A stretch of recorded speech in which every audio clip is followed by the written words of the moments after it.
Por meio de suas redes sociais, o presidente Jair Bolsonaro publicou um texto enfatizando como grande parte do preço dos combustíveis no Brasil é majorado em virtude da incidência de ICMS, imposto estadual que tem percentual variável entre 12% e 25% e é cobrado sobre o valor médio nos postos de combustível. Neste contexto, o chefe de Estado anunciou a iminência de redução de impostos federais, além de divulgar que enviará projeto ao Congresso para efetuar alterações no ICMS. Escute a íntegra do texto do mandatário. Diesel S500 na refinaria em 19 de dezembro de 2020, R$ 1,66. R$ 3,59 em média nos postos do Brasil.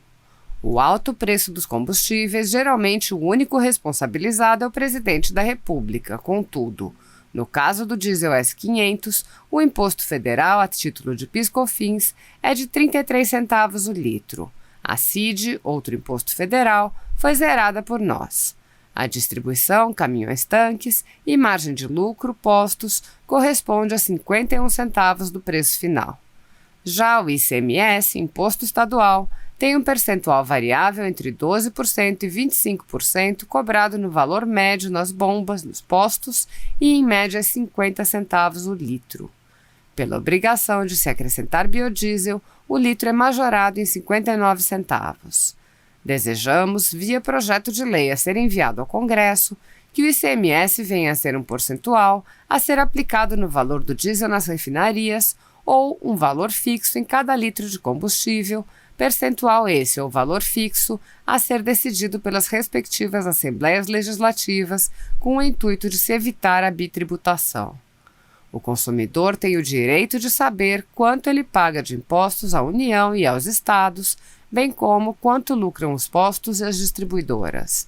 Estamos na iminência de anunciar diminuição do imposto federal, contudo, a Petrobras tem autonomia para reajustar os combustíveis, diesel, gasolina, álcool e gás, no percentual e data por ela determinado.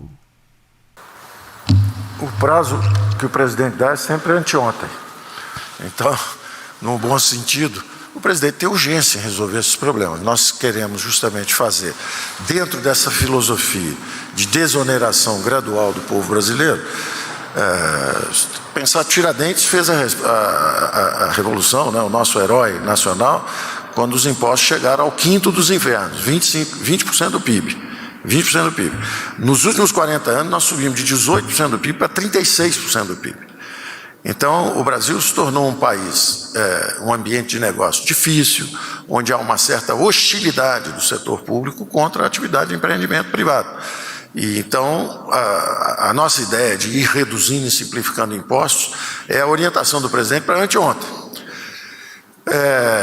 Especificamente nesse episódio particular, pela importância dos caminhoneiros, a importância da classe na distribuição dos produtos, na circulação de bens e serviços no Brasil, no custo de transporte, na produtividade e competitividade das empresas, especificamente nesse caso, nós temos uma urgência, nós não vamos poder esperar a reforma tributária, que vai levar mais uns 5, 6 meses.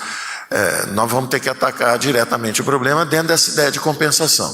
A compensação é a ideia exatamente de compromisso com responsabilidade fiscal. Seria um contrassenso, imagina o Brasil, o PIB estimado em queda de 10% no ano passado, nós aumentarmos impostos. Aliás, como aconteceu em outras, teve uma entidade federativa aí que aumentou os impostos recentemente. Quer dizer, o PIB caindo, é um contrassenso no momento desse, você aumentar impostos em busca de um equilíbrio financeiro que não deixasse sequer a recuperação econômica. Nós temos um desafio de transformar uma recuperação cíclica, que está encaminhada, numa retomada de crescimento autossustentável, baseada em investimentos. No meio desse processo, você não pode aumentar impostos. Agora, por outro lado, sabendo que se a economia crescer 3,5%, como são as primeiras previsões, você pode passar a gerar um superávit.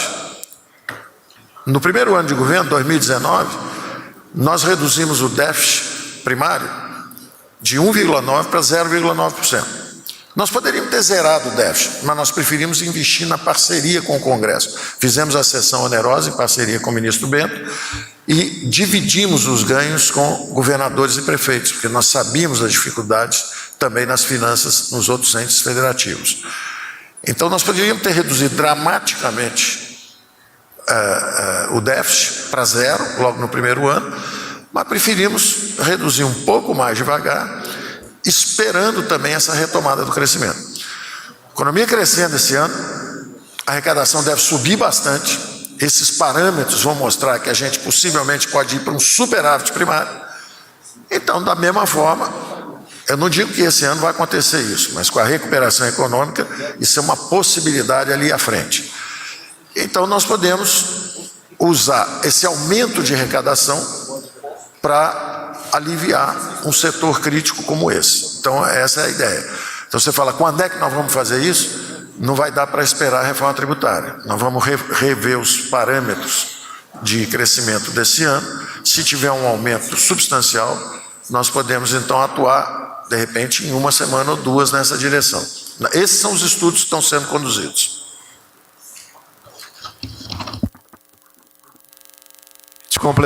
Permite complementar aqui. Obrigado pela pergunta. Quando ele falou que um ente federado aumentou impostos recentemente. O nosso governo, os impostos regulatórios que tratam especial da importação, nós reduzimos de centenas voltado da saúde. Assim como reduzimos o imposto, por sugestão do Tarcísio, conversado com o Camex, com o Paulo Guedes, obviamente, passamos de 16% para zero os impostos de pneus para caminhões. E mais recentemente, nessa semana, o idem, imposto regulatório, passamos de 16% para 2% de peças de reposição de tratores, maquinária agrícola. Ou seja, o esforço federal busca esse objetivo, não é uma orientação minha, é um consenso entre nós buscar isso aí. Nós não vamos aumentar qualquer imposto. Se porventura tiver que criar um imposto um dia, vai ser com a revogação de outros. Se porventura. Esperamos que isso não tenha que acontecer. Agora, o governo federal está dando exemplo. É isso que nós queremos, de todos aqui no Brasil. A população não queira uma nova revolução por causa dos quintos aqui, que nem quinto agora, é 2/5. Estamos chegando a 2/5. E nós devemos, a partir do momento que temos a capacidade e queremos nos antecipar ao problema, é buscar a simplificação e também a diminuição da carga tributária no Brasil. Como repito aqui, se estamos consumindo mais óleo diesel, para que buscar algo compensatório para passar de 35 centavos, que é o preço do diesel, para 30 centavos? Deveríamos ter essa liberdade. Se o Congresso nos der essa liberdade, a gente não vai ter que buscar em lugar nenhum compensação para diminuir o preço do diesel, porque o preço do diesel, quem é que vai ditá-lo? É a Petrobras, pela nossa política de não interferência na mesma.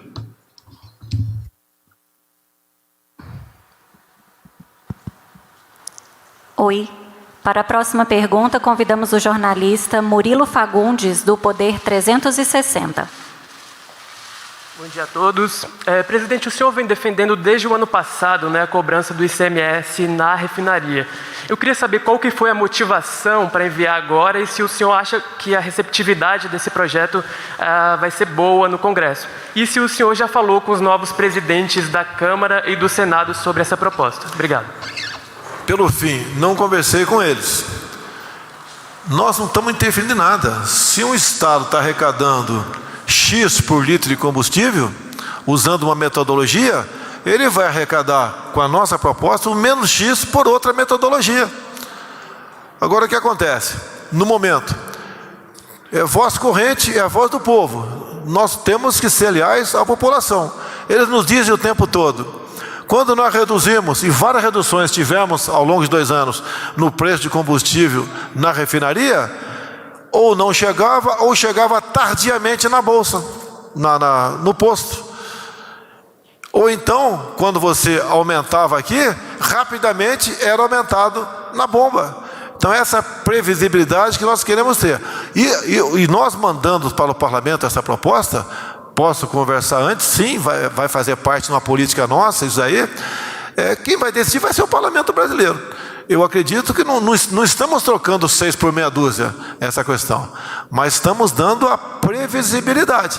assim como o governo federal é leal à população, todo e qualquer político, até mesmo o vereador, lá na ponta da linha, da menor cidade do Brasil, tem que ser leal àquela população que o elegeu naquele município.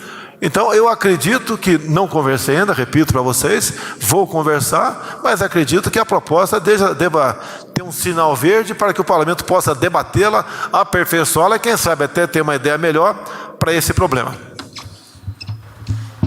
Eu faria uma observação também a respeito do que foi dito sobre quem tem 35 prioridades e não tem nenhuma, que é simples. O orçamento está lá desde maio, abril do ano passado.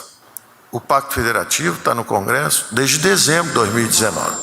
Quer dizer, essas coisas foram chegando. Então, quem quiser saber a ordem, a prioridade das medidas, pelo menos as medidas econômicas, a prioridade está na ordem de envio.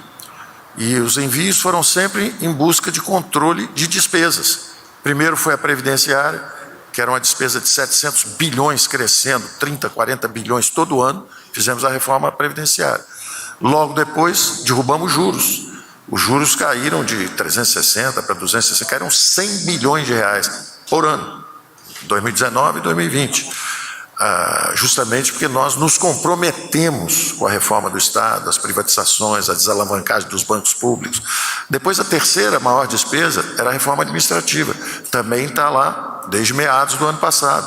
Foi o Covid. Eu não vou dizer não vou sequer culpar o Congresso. Eu vou dizer que foi o Covid. O Covid interrompeu a nossa pauta. O presidente, desde o início, disse: olha, vamos salvar vidas, nenhum brasileiro pode ficar para trás. E nós nos dedicamos, então, ao combate à pandemia. Durante a pandemia, reduzimos impostos, diferimos impostos, reduzimos alíquotas de importação de mais 1.500 produtos médicos hospitalares, sem a preocupação menor com o déficit, exatamente porque pela PEC de guerra nós podíamos gastar mais. Mas eu faço questão de enfatizar esse raciocínio da compensação tributária, porque ele é a base do nosso compromisso com a responsabilidade fiscal. Essa ideia de que, olha, nós temos um compromisso de responsabilidade, não queremos, de forma alguma, um desequilíbrio fiscal, mas estamos atentos a esse problema. Então, tira a pandemia, imagine o curso do governo. O déficit era 2, passou para 1. Poderia, se a economia começar a crescer 2, 3%, ele poderia ir para um pico ligeiro superávit. Então, esse aumento de arrecadação, em vez de virar um superávit mais forte, nós preferíamos transformar em desagravos, ou seja, em derrubar o peso dos impostos sobre a economia brasileira. Então a ideia é essa, ir fazendo aos poucos essa redução. À medida que a economia vai crescendo, nós vamos reduzindo os impostos. Isso é inclusive o que está por trás da nossa concepção de reforma tributária. A nossa concepção de reforma tributária é de simplificação e redução de impostos. Num caso particular agora, é essa redução. Eu faço questão de dizer isso porque nós não estamos fazendo nada que seja inconsistente ou incoerente com as nossas políticas. Nós poderíamos botar imposto de exportação agora, por exemplo, sobre o preço de soja, óleo de soja, para derrubar o preço interno e tal. Não, porque nós queremos abrir a economia. Agora, derrubar as tarifas de importação? Sim. Então, da mesma forma, vamos subir os impostos? Não. Agora, a arrecadação subiu bastante. Vamos reduzir os impostos? Particularmente esse que está sendo tratado aqui? Sim. Então não há nenhuma incoerência, nenhum casuísmo, é uma pressão política legítima, válida, de gente que sofreu muito com desacertos de políticas passadas.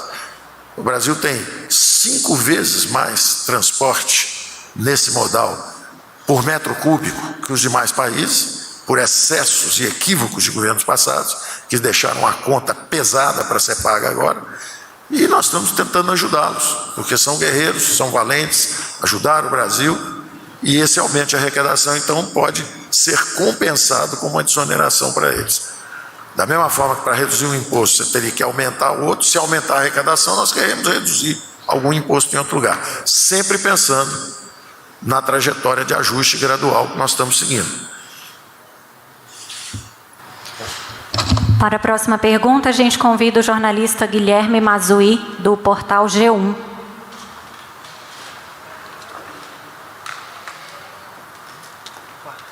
Bom dia a todos. Uma dúvida, como garantir que, no caso da aprovação do projeto que trata do ICMS, que essa redução ou essa tarifa única, que essa diferença de preço vá chegar na bomba, já que os preços não são tabelados. E a outra dúvida, presidente, é se o senhor ou algum ministro já conversaram com os governadores, já que o ICMS é um tributo muito importante para a arrecadação dos estados e não se sabe se os governadores gostariam de abrir mão dessa receita. Obrigado. Obrigado pela pergunta, mas eu creio que não vai haver nenhum impacto no montante arrecadado pelos governadores. Agora, você, por exemplo, sabendo, o preço do diesel está R$ 2,00 nas refinarias. Você tem como botar ali o PIS/COFINS, no diesel não tem mais CID, bota ICMS, falta depois a questão do transporte e o lucro. Você tem uma previsibilidade no preço do combustível. Se, por exemplo, a Petrobras aumenta em mais X centavos o preço do diesel, você sabe que, não vai ter que ter aumento no transporte e na distribuição ou na revenda. Vai ter impacto onde? Vai ter no ICMS e no PIS/COFINS. Essa previsibilidade que nós queremos. Os governadores não terão que abrir qualquer arrecadação. Afinal de contas, quem vai definir um valor fixo de ICMS em cada litro de combustível ou no percentual de cada litro de combustível é a sua respectiva Assembleia Legislativa. Assim como não há interferência nossa na Petrobras, não há nenhuma interferência nossa naquilo que é cobrado pelos senhores governadores. É bom conversar com eles? Sim, mas acredito, ontem por coincidência, conversei rapidamente com o governador Ratinho, lá do Paraná, e ele achou que a proposta é factível, não bateu o martelo, nem sim, nem não, mas que é factível, pela previsibilidade, porque essa questão não afeta apenas o governo federal, que quando aumenta qualquer coisa no Brasil, a culpa é do governo federal. Quase tudo que acontece no Brasil, o pessoal elege um responsável por aquele problema. É o governo federal. Nós podemos dividir agora o peso disso. E cada estado poderá fazer valer o valor fixo ou percentual para se cobrar ICMS. Se eu estou na divisa de São Paulo e Paraná, por exemplo, já que eu falei do Ratinho aqui, e sei que o ICMS é bem mais barato num dos dois estados, eu vou deixar para encher o tanque do meu caminhão onde? Naquele outro estado. Teremos uma concorrência leal e saudável entre os estados. O senhor Castelo Branco, o próprio Bento Albuquerque, pode falar rapidamente aqui a variação do percentual do ICMS de cada estado. Isso não é bom. E o que nós queremos? A previsibilidade sem interferir nos estados. Eu acho que uma das propostas, não é porque é iniciativa do nosso governo, mas justa, para resolvermos esse problema. Como disse há pouco aqui, hoje em dia o ICMS incide também em cima do valor do PIS/COFINS, uma bitributação. E nós não queremos isso, acho que ninguém quer isso daí. Nós queremos é transparência e previsibilidade.